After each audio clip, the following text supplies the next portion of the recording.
And RGV గారిది ఒక issue వచ్చింది, అరెస్ట్ వారెంట్ అంటే సమ్ ట్రోలింగ్స్ జరిగినాయి అని చెప్పి, వాళ్ళు రూలింగ్లో లేని టైంలో చాలా జరిగినాయి అని చెప్పి ఆయన ట్వీట్స్ వల్ల ఆర్ఎల్స్ ఆయన మీడియా ముందుకు వచ్చి అనరాని మాటలు అనడం వల్ల అని. సో ఇలా జరిగినాయి సార్. సో ఆయన ఒంగోలు పోలీసులు వచ్చి కూడా ఏదో ఒక ఇష్యూ నడుస్తుంది. సో వాటి మీద మీ ఒపీనియన్? ఎందుకంటే రాజ్యాంగంలో మనకు వాక్ స్వాతంత్రం అన్నది ఉన్నది. మనం మాట్లాడవచ్చు, మన అభిప్రాయాన్ని వ్యక్తం చేసుకోవచ్చు, కానీ రీజనబుల్ రిస్ట్రిక్షన్స్ కూడా ఉన్నాయి.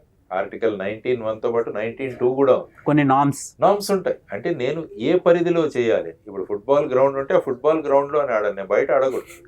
పరిధి ఉంది నాకు ఎక్కడ ఆడాలో అని. ఫుట్బాల్ ఆడితే ఫుట్బాలే ఆడాలి, క్రికెట్ ఆడకూడదు ఫుట్బాల్ గ్రౌండ్. కాబట్టి మీ పరిధులు ఏంటి, మీరు ఎవరిని కూడా హర్ట్ చేయకుండా భారతదేశ సార్వభౌమత్వానికి లేకుంటే ఇతర దేశాలతో ఉన్న సత్సంబంధాలకు విఘాతం కలిగేలాగా ఈ విధంగా మాట్లాడకూడదని 19(2)లో ఉంది. కాబట్టి మనం ఏదైనా చేసేటప్పుడు ముందు ఆలోచించాలి.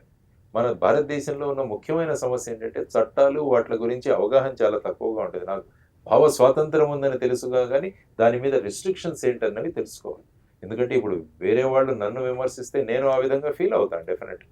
కాబట్టి నేను కూడా విమర్శించకూడదు అది. ఎందుకంటే ఒక్కసారి మాట్లాడిన మాటను మళ్ళీ తీసుకురాలి. అందుకని అంటే గవర్నమెంట్ అప్లయింగ్ న్యూటన్స్ లా అంటారు. అంటే ఇప్పుడు ఏమైపోతుందంటే ఆ విధమైన భావం ప్రజల్లో కలుగుతుంది. అందుకని నేను ఎప్పుడు ఏంటంటే రూల్ ఆఫ్ లా, తప్పు ఎవరు చేసినా కూడా ఏ పార్టీ వాడు చేసినా కూడా వాటి మీద చర్యలు ఉండాలంట, అదే రూల్ ఆఫ్ లా. కానీ సెలెక్టెడ్గా మనం అప్లై చేస్తే ఏమవుతుందంటే బూమరాంగ్ అవుతుంది. అది ఎప్పుడు అవ్వకూడదు. Police responsibility is to ensure rule of law. Whoever commits a crime are commits a mistake, so they action should be taken. అందుకనే కదా ప్రభుత్వాలు ఉన్నది, లేకుంటే పోలీస్ వ్యవస్థ ఉన్నది.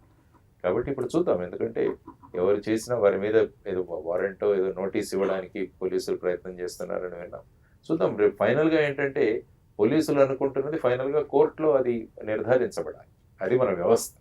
కాబట్టి చూద్దాం ఈ దీంట్లో ఎలా ఉంటుందో. కాబట్టి మీ ద్వారా అందరికీ తెలియజేయడం ఏంటంటే మనోభావాలను హర్ట్ చేయడం చాలా సులభం, ఒకరి గురించి చెడ్డగా మాట్లాడడం చాలా సులభం, కానీ అది గొప్పతనం కాదు ఎప్పటికీ కూడా. అంటే ఈ కేసు గురించి మాట్లాడేది ఇన్ జనరల్ మాట్లాడు. అందుకనే అంటాడు, విల్లు నుంచి వచ్చిన బాణం, నోటి నుంచి వచ్చిన మాట గడిచిపోయిన సమయాన్ని మళ్ళీ తిరిగి తీసుకురాలేము. కాబట్టి మనం మాట్లాడుతున్న టైంలోనే మనం ఏం మాట్లాడుతున్నాము, ఎవరిని ఉద్దేశించి మాట్లాడుతున్నాం, దానివల్ల ఎదుటి వ్యక్తి మీద ఏ విధమైన ప్రభావం ఉంటుంది, ఈ మాట వల్ల సమాజానికి ఏమన్నా ఉపయోగమా, ఇలాంటివన్నీ ఆలోచించి కనుక మాట్లాడడం కానీ వాళ్ళ అభిప్రాయాలను వ్యక్తం చేయడం మొదలవుతే ఏమవుతుందంటే ఒక మంచి సమాజం ఏర్పడుతుంది, ఒక మంచి ఫ్రెండ్లీ అట్మాస్ఫియర్, అంత పాజిటివిటీ ఏర్పడుతుంది అనమాట. ఇప్పుడు ఎప్పుడు చూసినా ఇప్పుడు నెగటివ్, ఈయనలా తిట్టాడు, ఇదే ఈ రోజు సోషల్ మీడియాలో చూస్తుంటే ఇదే. రాజకీయాల్లో ఉంటే మీరు తిట్టాలి అన్న భావనలు కూడా ఈ మధ్యలో పెరిగిపోయాయి. సో అటువంటి దిశగా మనం వెళుతున్నందుకు దాన్ని ఎక్కడో చోట ఆపగలగాలి. భావ స్వాతంత్రం వ్యక్తం చేయండి. ఏదైనా ప్రభుత్వ విధానాలు బాగులేకుంటే దానికి విత్ రీజన్స్ మీరు ఈ నిర్ణయం తీసుకున్నారు, దీనివల్ల ఈ ప్రజలకు ఈ విధంగా అవి ఉపయోగపడవు, కాబట్టి మీరు మీ విధానాలు మార్చుకోవాలని సకారాత్మకంగా మాట్లాడడం అన్నది ఒక విషయం. అది కనుక మనం నేర్చుకుంటే ఒక పాజిటివిటీ ఉంటుంది అన్నది నా అభిప్రాయం.